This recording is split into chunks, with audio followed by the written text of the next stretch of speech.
So guys, I just wanted to show my orchid terrarium, and it's Phalaenopsis orchids, and I want to discuss the success that I have, because this is the second successive bloom I've had this in the past year. You can see the old flower spikes, the brown sort of withered ones, but no, absolutely gorgeous. And I want to talk a bit what I think I've had success. As I said, it's the Phalaenopsis orchid, and a lot of people don't realise that with orchids, they have voluminous roots, and it has chlorophyll. Obviously, these are epiphytic, and they live in the trees and the canopies, and they need a lot of good air circulation. And they absorb a lot of the moisture directly from these aerial roots. And so, moisture-wise, I probably spray it once a week in summer, maybe once a month in, the winter months.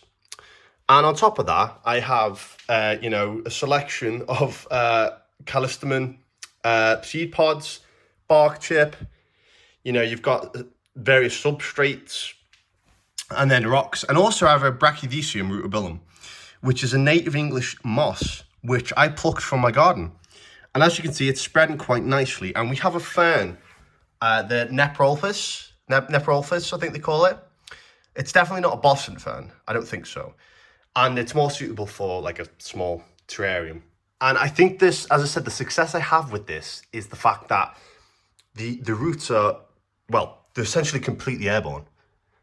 As you can see, they're not in a substrate at all. And a lot of people get that wrong when you're looking after orchids. Because as I said, they're lithopic, and they're aerial, they're in trees. So it's quite important, I think, to get the substrate issue out the way. And once you've got that out the way, you're talking about quite a successful terrarium, especially with the moisture regime, which I said I only do twice a week max. Bit of a spray down the center. And for a year, because this is about a year process now, it's looking good. It's looking good. And a lot of orchids get thrown away quite early on. They don't flower successively. And I think with this regime, I can get a flowering spike probably maybe once a year, and these flowers last for about 6 months, 5 months. So I'm pretty happy with this. Didn't cost much at all, and I think I've got the layering right. And yeah, for a year old, I'm pretty proud of this. I haven't had much success with orchids in the past, so I now know that. Well, you can see there's another flower spike there, just coming up. Yeah, so this has been a huge success, and I'm definitely considering making more terrariums with orchids in them. I think they're a good centerpiece, and yeah, it's a good spot. Low light conditions. It is south facing in my bedroom. I've just brought it down for the light, and not in direct sunlight. A few feet away from the south facing bedroom window. Sorry. Yeah.